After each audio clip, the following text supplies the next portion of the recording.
এর মানে এই হলো যে আমার সঙ্গে মোলাকাতের পরেও আমি যে কি চিজ তাকে ধরতে পারিনি। বুঝে তো গেছেই স্যার।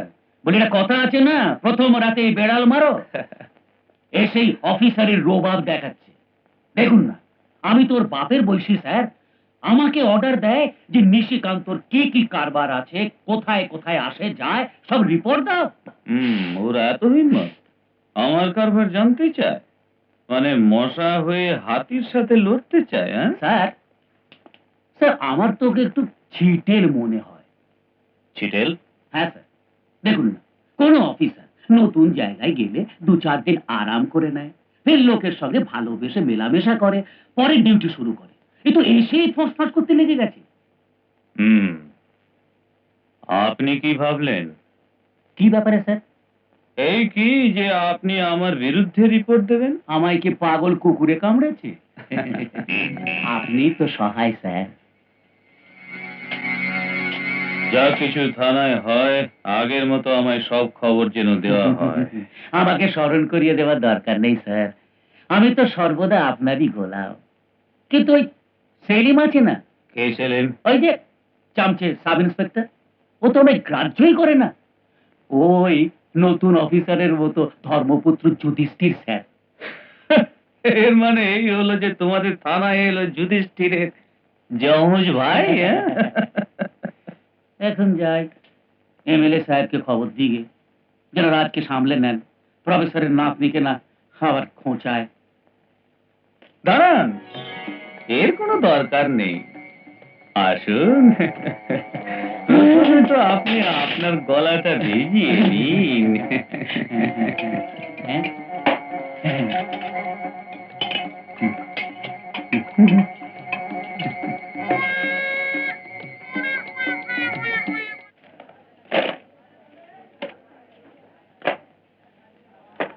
ওই ভাগাটা কার জন্য রাখলি?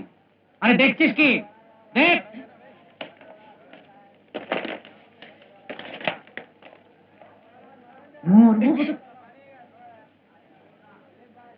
কি ভাই, আমাকে 2 টাকায় 1 ভাগা দিলে না, ওনাকে 2 ভাগা মুফতে দিয়ে দিলে। করুনটা কি ধমকাই হারামের মাছ খায়। 3 টাকার কমে হবে না। কচি হবে তো? হ্যাঁ হুজুর। তাজা। হ্যাঁ, হুজুর। পাকা যদি হয় তো কাল জুতো মেরে মেরে তো খুলি ফাটিয়ে দেবো। হ্যাঁ। আরে গুড মর্নিং স্যার। আরে ভেদা মাছের মতো মুখ বেঁকে দেখছিস কি? হ্যাঁ, বড় ইন্সপেক্টর সাহেব, হ্যাঁ, নতুন নতুন এসেছেন। নমস্কার স্যার। নমস্কার বড় সাহেব। এনাকে দাও, লাও একটা। কচি, নরম, আমার মতো নরম না, আমার চেয়েও নরম, মানে আমার লাউয়ের চেয়েও নরম। হ্যাঁ, স্যার, এই কুচি কুচি কুচি করে কেটে কুচো চিংড়ি দিয়ে পাক করে যদি খান তো কি মজা আসবে স্যার। লাউ চিংড়ির স্বাদ এনে দেবে স্যার। ওই চিংড়ি ওখানে পাবে, আমি আপনার জন্য এনে দিচ্ছি। পয়সা দেননি আপনি? কাকে? একে? কি কিসের পয়সা স্যার? লাউয়ের।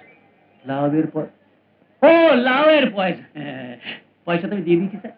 কি রে, পয়সা দেননি আপনি? আমি তোকে পয়সা দিইনি? আরে দেখছিস কি, বলে দে না আমি তোকে পয়সা দিয়ে দিয়েছি। না, পয়সা আপনি দেননি, আমি বেশ ভালো করেই জানি। কি রে, দেননি মাইবা। মনে তো হচ্ছে আমি তোকে দিয়েছি। কত পয়সা? যা আপনি ঠিক বোঝেন। তুমি বলো না কি দাম। আরে বল না এর দামটা কি? হ্যাঁ, এই দরকচা লাভের আপনি 2.5 টাকা দিয়ে দিন। 2.5 টাকা? 2.5 টাকা? আরে এত সস্তায় দিলে পোলাপানদের কি খাওয়াবে? বাড়িয়ে দে, বাড়িয়ে দে। আরে খদ্দের দিকে তো কম মারবি। আমাদের থেকে 2-1 টাকা যদি তুই বেশি চাস, আমাদের কোনো ফরক পড়বে না, তাই না স্যার?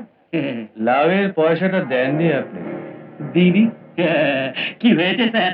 আজকাল পুলিশ স্টেশনে এ সময় চোর বদমাশের বিষয় মাথা এত ধরে থাকে না স্যার, যে লেনদেনের ব্যাপারে দেওয়ার কথা তো বিলকুল খেয়ালই থাকে না। লাউয়ের পয়সাটা। ভবি ভোলার নয়, দেখেছেন স্যার, ফের ভুলে গেছি। ধরুন স্যার।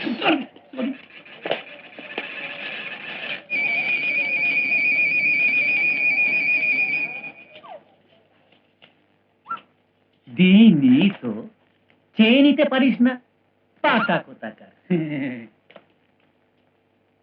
হুজুর, আপনাকে কিছু সবজি দিই? না, আমার চাই না। দেখো, আজ থেকে কোনো পুলিশের লোককে কোনো জিনিস মাগনা দেবে না। জি হুজুর। মনে রেখো, ঘুষ নেওয়া যতখানি অপরাধ, ঘুষ দেওয়াও ততটাই বড় অপরাধ। শোনো ভাইরা, এমন ইমানদার পুলিশরাও আছে আমাদের দেশে। আর তুমি আমার সঙ্গে বেইমানি করছো, হ্যাঁ? এইটুকু লাউ 2.5 টাকা। ফেরত দে, ফেরত দে 5 টাকা। 5 টাকা কেন? হ্যাঁ 5 টাকা। 2.5 টাকা যে আমি দিয়েছি, আর 2.5 টাকা হচ্ছে জরিমানা। তো সত্যি বলা। আমি বড় অফিসারকে ডাকছি এক্ষুনি। বড় অফিসারকে বলে দিন আমি 7 সাল ধরে এই পুলিশ স্টেশনে আছি, আর এখানেই থাকবো। ওই বড় অফিসার তো কাল এসেছে, আর কাল হয়তো চলেও যাবে। পরে দেখবো কি করে লাউ বেচিস তুই এখানে। বড়টা দিদি। আরে হ্যাঁ, ভুলে গেছে। Yes, we'll definitely look in the matter. Yes, bye. May I come in? Yes, আসুন। আমি এখানকার কলেজের প্রফেসর দীননাথ। নমস্কার। নমস্কার, বসুন।